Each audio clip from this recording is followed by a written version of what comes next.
ഓരോ ഭാഗ്യ അർജുന് ഇത്ര വേഗം കിട്ടിയത് 72 ദിവസം കൊണ്ട്. മൊത്തം വണ്ടികളുടെ GPS ചെക്ക് ചെയ്ത് നോക്കുമ്പോൾ അർജുൻ്റെ വണ്ടി അവിടാണ് ലാസ്റ്റ് നിർത്തിയത്. ചാനലിലൂടെ കൈ കൂപ്പി പറഞ്ഞു. കാരണം എന്ന് പറഞ്ഞു കഴിഞ്ഞാൽ ദയവ് ചെയ്തിട്ട് ആരും ഇങ്ങോട്ട് വരല്ലേ. കാരണം കയ്യില്ല, ഇവിടെ കപ്പാസിറ്റി ഇല്ല. ഗംഗാവലി പുഴയിൽ വെറും ഒരു ടാങ്കറിൻ്റെ കുറച്ച് ഭാഗവും നമ്മളെ ലോറിയാണ് ഗവൺമെൻറ് പറഞ്ഞത്. അവിടെ ഒരുപാട് വാഹനങ്ങൾ പുറത്തെടുത്ത് നമ്മളത് മാത്രം കിട്ടിയില്ലേനും കരയാത്ത ദിവസങ്ങളില്ല. ശിരൂരിലെ ഭൂമിയിൽ ഒരാൾ കാല് കുത്തിയിട്ടുണ്ടെങ്കിൽ ആ ആള് അർജുൻ്റെ സ്വന്തം. അത് ആ ആളെ മനസ്സിൽ അർജുൻ പിന്നെ സ്വന്തം. നീണ്ട 72 ദിവസങ്ങൾ കേരളമാകെ ഉറ്റുനോക്കിയ ഒരു രക്ഷാദൗത്യം. ശിരൂരിലെ ഗംഗാവലി പുഴയുടെ ആഴങ്ങളിൽ മറഞ്ഞിരുന്ന അർജുൻ എന്ന കേരളത്തിൻ്റെ പ്രിയപ്പെട്ട സഹോദരനും അദ്ദേഹത്തിൻ്റെ ലോറിയും കരയിലേക്ക് എത്തിയപ്പോൾ ആശ്വാസത്തോടെ നെടുവീർപ്പിട്ട മലയാളികളുണ്ട്. എന്നാൽ ഈ 72 ദിവസങ്ങളും അർജുന് വേണ്ടി ഉറക്കമില്ലാതെ ഗംഗാവലി പുഴയുടെ ഓരങ്ങളിൽ ഉറക്കമില്ലാതെ കാത്തിരുന്ന് അദ്ദേഹത്തിൻ്റെ ഭൗതികാവശിഷ്ടവുമായി അദ്ദേഹത്തിൻ്റെ വീട്ടിലെത്തി വാക്കുപാലിച്ച ഒരു മനുഷ്യനുണ്ട്, മനാഫ്. ഈ 72 ദിവസമാണ് അർജുനെയും ലോറിയെയും കണ്ടെത്തുന്നത്. അപ്പോൾ ആ ലോറിയുമായി അർജുൻ ഗംഗാവാലിയുടെ അടിത്തട്ടിലേക്ക് പോകുമ്പോൾ 72 ദിവസവും ആ ദൗത്യത്തിനൊപ്പം നിന്ന ഒരാളാണ് താൻ. അപ്പോൾ എന്തായിരുന്നു ആദ്യഘട്ടത്തിലൊക്കെയുള്ള പ്രതിസന്ധികൾ? പ്രതിസന്ധി എന്ന് പറഞ്ഞു കഴിഞ്ഞാൽ ഇത് ജൂലൈ 16-ാം തീയതിയാണ് അപകടം നടക്കുന്നത്. ഏകദേശം ഒരു 8:45-9 മണിക്ക് അപകടം നടന്ന് നമ്മൾ അറിയണത് രാവിലെ എണീറ്റ് എല്ലാവരും ഒന്ന് വിളിക്കും. ലോറി ഡ്രൈവേഴ്സിനെ വിളിക്കുന്ന ടൈമിന് ഇവൻ്റെ ഫോണ് സ്വിച്ച് ഓഫ് ആണ്. അപ്പം പിന്നെ അതിൽ നോർമൽ വേറെ പ്രത്യേകത ഒന്നും തോന്നിയില്ല. 11 മണിയായപ്പോൾ നമുക്ക് ഫോൺ വന്ന് ഇങ്ങനെ ഒരു അങ്കോലയിൽ ഒരു ലാൻഡ് സ്ലൈഡ് ഉണ്ടാക്കിന്, അതിൽ ആരെങ്കിലും ഉണ്ടോ എന്നൊക്കെ നോക്കിക്കോളി എന്ന് പറഞ്ഞിട്ട് വാട്സപ്പ് മെസ്സേജ്. അങ്ങനെ ചെക്ക് ചെയ്ത് നോക്കുമ്പോഴാണ് നമ്മളെ മൊത്തം വണ്ടികളുടെ GPS ചെക്ക് ചെയ്ത് നോക്കുമ്പോൾ അർജുൻ്റെ വണ്ടി അവിടാണ് ലാസ്റ്റ് നിർത്തിയത്. അപ്പോൾ പിന്നെ ആകെ ടെൻഷനായി. 11 മണിയോടുകൂടി നമ്മൾ ഒരു കാര്യം തീരുമാനിച്ച് നമ്മളെ വണ്ടി അപകടത്തിൽപ്പെട്ടിരിക്കണം. എനിക്ക് ആദ്യം വിശ്വാസമില്ലല്ലോ. അനിയനക്ക് ഭയങ്കര ടെൻഷനായി. 12 മണി ആ ടൈം ആകുമ്പോൾ അനിയൻ ട്രെയിൻ കയറി പോയി നോക്കി. പോയ ആദ്യ നാളുകളിലൊന്നും ഒരു പ്രതികരണമില്ല. നമ്മളെ വണ്ടി ഉള്ളതിന് FIR ഇടുന്നില്ല. അങ്ങനെ കുറേ വണ്ടികളൊക്കെ ഉണ്ടാവും.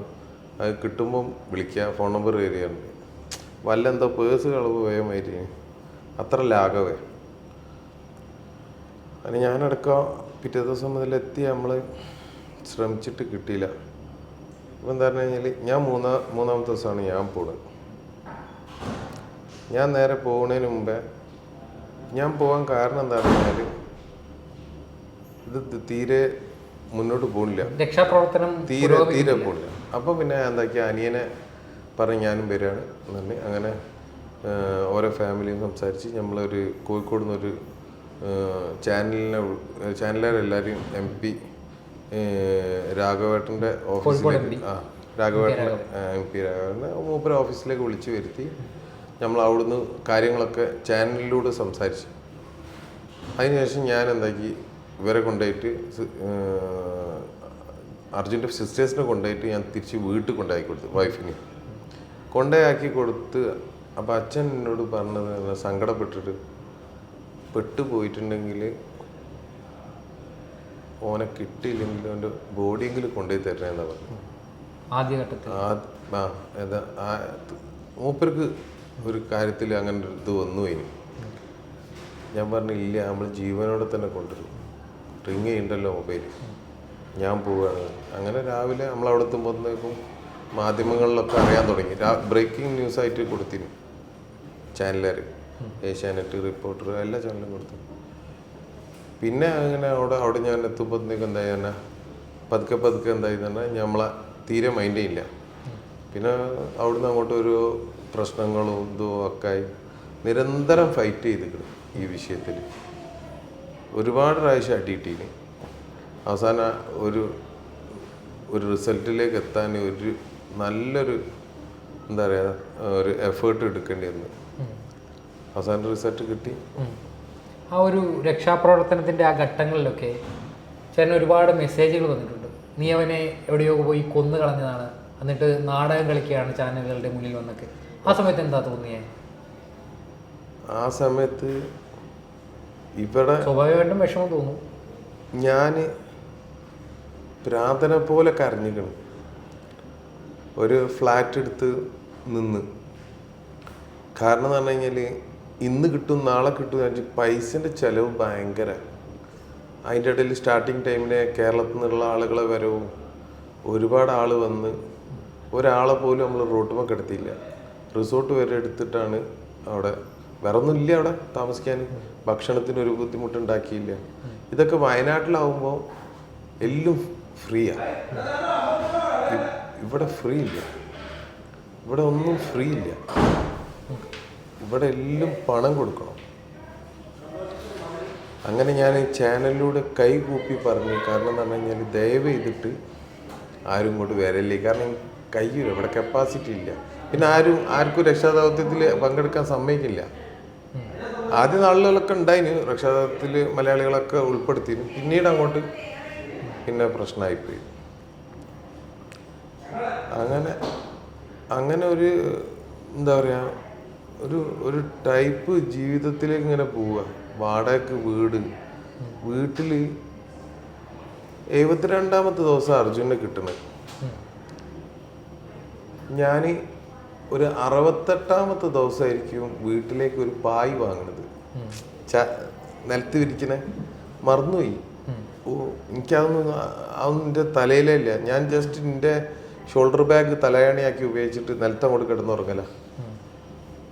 കാരണം രാത്രി വരുമ്പോഴത്തേക്കും ടെൻഷനാണ്.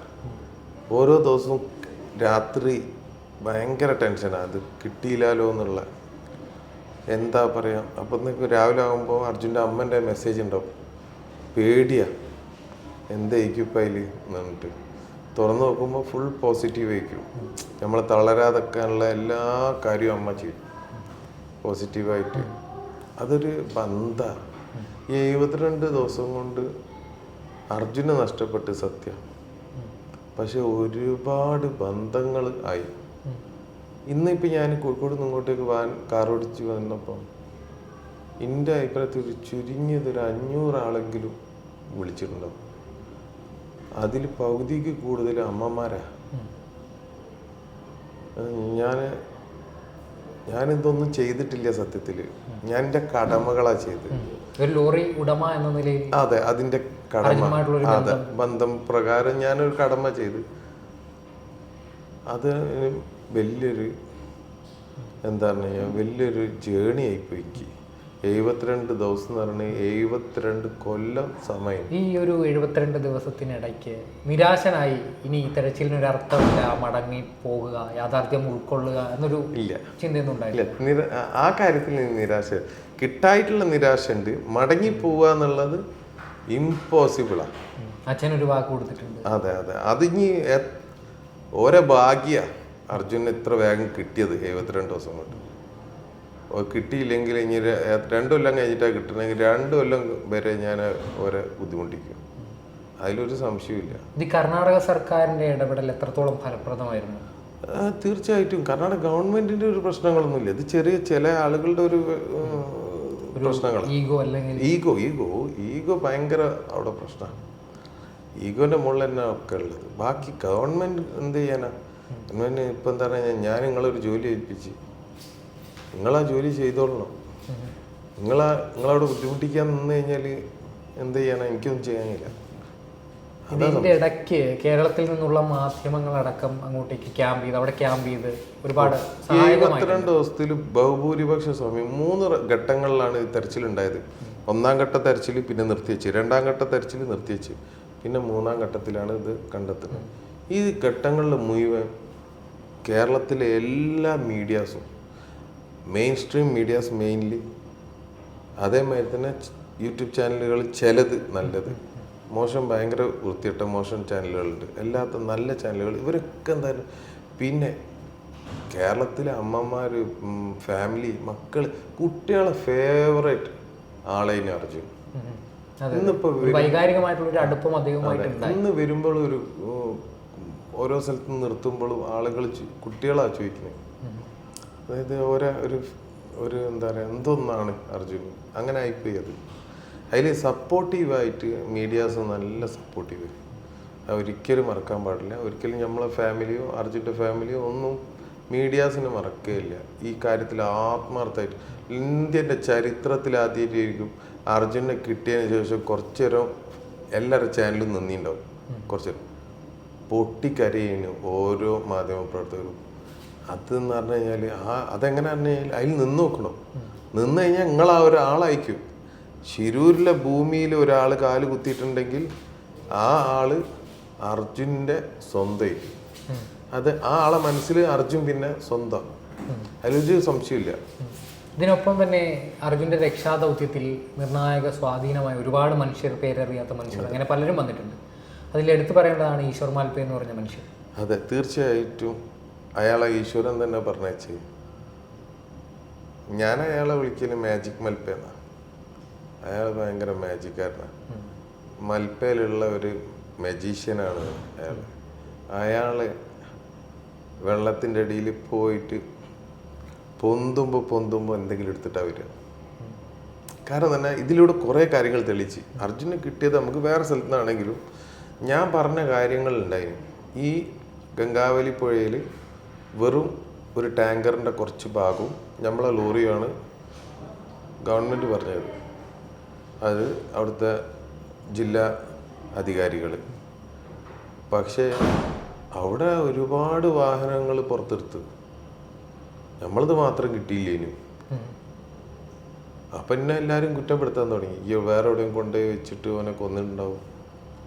അതൊക്കെ കേൾക്കുമ്പോൾ ഞാൻ ഒരു എന്താ പറയുക, കരയാത്ത ദിവസങ്ങളില്ല. അത്രമാത്രം ബുദ്ധിമുട്ടിച്ചവർ. അതിങ്ങനെ ആലോചിക്കുമ്പോൾ എനിക്കിപ്പോഴും സങ്കടമാണ്. പിന്നെ എന്നാലും എന്താ പറഞ്ഞു കഴിഞ്ഞാൽ കിട്ടിയല്ലോ ഇപ്പോൾ എന്നുള്ള ഒരു ആശ്വാസമുണ്ട്. ആ ഒരു സമയത്ത് ഏറ്റവും അധികം വേദനിപ്പിച്ചൊരു കമന്റ് അല്ലെങ്കിൽ വേദനിപ്പിച്ചൊരു അനുഭവം എന്തായിരുന്നു? ഒരു മെസ്സേജ് ഉണ്ടായിരുന്നു. ആ മെസ്സേജ് തന്നെ ആകെ ടെൻഷനിൽ നിൽക്കുക. ആ പണ്ട് ഫോണിലുണ്ട്, ഞാനിവിടെ ഉള്ളത് ആരും അറിയില്ലേ, ഇപ്പം എത്ര ദിവസമായി, അങ്ങനെ പറഞ്ഞിട്ടുള്ള മെസ്സേജ് ലാസ്റ്റ് ഉണ്ട് പറയുന്നത്. ആ മെസ്സേജ് അല്ല, ഒരു സ്റ്റിക്കർ, അതിനെന്താ പറയുക, റെഡ് ഒരു സ്റ്റിക്കർ ചെയ്തിട്ട് ആരോ അങ്ങനെ വാട്സപ്പിൽ പോസ്റ്റർ പ്രചരിപ്പിക്കുന്ന. അതിൽ ലാസ്റ്റ് എനിക്ക് ഉറപ്പാണ് എന്നെ തേടി മനാഫ് വരും. ഓ, അത് അന്ന് ഞാൻ പിടുത്തം വിട്ടു. അപ്പം ഞാൻ തീരുമാനിച്ചു. അപ്പോഴാണ് ഞാൻ ശരിക്കും തീരുമാനിക്കുന്നത്. ആ സ്റ്റിക്കർ ഉണ്ടാക്കിയവൻ പറഞ്ഞത് എന്തായാലും പ്രാവർത്തികാക്കും.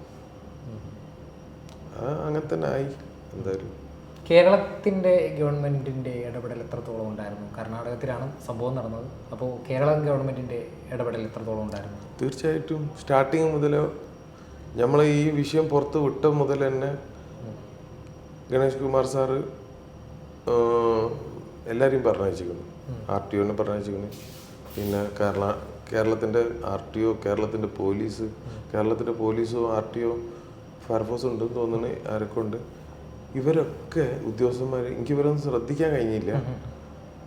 എനിക്ക് അടി കിട്ടിയത് കുറേ നമ്മളെ കേരളത്തിലെ പോലീസുകാരാ പിടിച്ചെന്ന് കിട്ടണത്. കുറച്ചെന്ന് അവർക്കൊന്നും അധികം ചെയ്യാൻ കഴിയില്ല ഇതിനവിടെ. പക്ഷെ ഉള്ള സമയം പോലെ എഫക്റ്റീവായ പണികളെടുത്ത് അവിടെ വന്നിട്ട് അങ്ങനെ ഉണ്ടല്ലോ. അതായത് ഓരോ ബോധ്യപ്പെടുത്തി. നമ്മളിവിടുത്തെ പോലീസ് അവിടെ പോയിട്ട് ബോധ്യപ്പെടുത്തിക്കണവരെ സീരിയസ് ആയിട്ട് ചെയ്തോളി, അല്ലെങ്കിൽ നിങ്ങൾക്ക് ബുദ്ധിമുട്ടാവും. കേരളം മൊത്തം ഇളകിക്കണ്. ഇനി ഇത് നിങ്ങൾ പിടിച്ചാൽ കൈ പിടിച്ച് നിങ്ങളെ പിടിയിൽ ഒതുങ്ങൂല എന്നുള്ള വ്യക്തമായിട്ട് പറഞ്ഞു കൊടുത്തിട്ടുണ്ട്. ഇപ്പം കേരളത്തിൻ്റെ ആ സ്റ്റാർട്ടിങ് മുതലുണ്ട്. ആലോചിച്ച് നോക്കി, കേരളത്തിൻ്റെ ഒരു സംവിധാനം ആലോചിച്ച് നോക്കി. നമ്മളെ ഒരു സാധാരണ ഒരു പൗരനെ തേടിയിട്ട് കേരളത്തിൻ്റെ MP രാഘവേട്ടനാണ് അവിടെ ഫുൾ ടൈം ഉണ്ടായിരുന്നു. MLA മാർ അത് ഏത് പാർട്ടീൻ്റെ എന്നല്ല, മുസ്ലിം ലീഗിൻ്റെ ഉണ്ട്, മാർക്സിസ്റ്റ് പാർട്ടീൻ്റെ ഉണ്ട്, എല്ലാവരും ഉണ്ട്.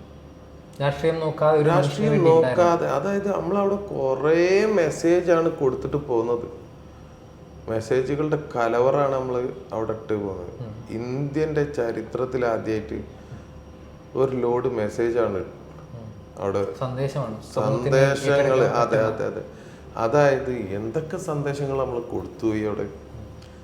ഒരു പൗരന്, ഒരു പത്രക്കാരൻ പറഞ്ഞ ഒരു കാര്യമാണ് എൻ്റെ മനസ്സിൽ വരുന്നത്. അതായത് ഒരു പൗരന്, ഏതെങ്കിലും ഒരു സിറ്റിസൺ, അതായത് അമേരിക്കൻ സിറ്റിസൺ, അതേമാതിരി തന്നെ നമ്മളെ ഇസ്രായേലിൻ്റെ സിറ്റിസൺ, ഈ 2 സിറ്റിസൺസിനാണല്ലോ വിദേശത്ത് ഏത് സ്ഥലത്ത് പോയിട്ടും ആളെ കാണാതായി കഴിഞ്ഞാൽ അവർ തേടി വരും, എവിടെ പോയാലും. പിന്നെ ഇപ്പം കണ്ടത് ഒരു രാജ്യമല്ല, ഒരു സ്റ്റേറ്റ്.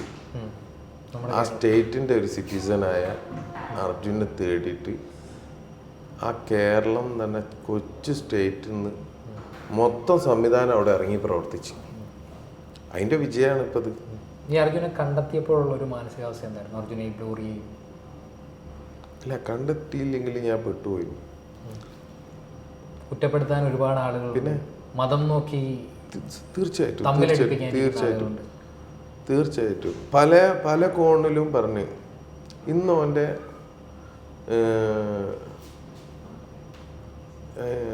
കർമ്മങ്ങളൊക്കെ കഴിഞ്ഞതിൻ്റെ മറ്റേ ഇതാണ് ഒരുന്ന് ബലിയിടലും കാര്യങ്ങളൊക്കെ ചെയ്ത്. അത് ചെയ്യാൻ അവർക്ക് കഴിഞ്ഞത് തൃപ്തിയോടുകൂടി. അർജുൻ തിരിച്ചു വരില്ല എന്ന യാഥാർത്ഥ്യം ഉൾക്കൊണ്ട് ജീവിക്കുന്നതിനേക്കാൾ എത്ര നല്ലതല്ലേ.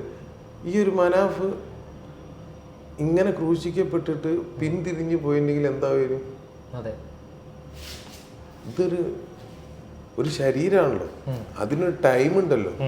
അതെങ്ങാനും നശിച്ചു പോവുകയാണെങ്കിൽ, അല്ലെങ്കിൽ ആ ദൗത്യം തന്നെ നിന്നു പോവുകയാണെങ്കിൽ, ആ വീട്ടുകാരോട് ഈ സമൂഹം ചെയ്തത് വലിയ തെറ്റായിരിക്കൂലേ? സമൂഹം ചെയ്താണല്ലോ.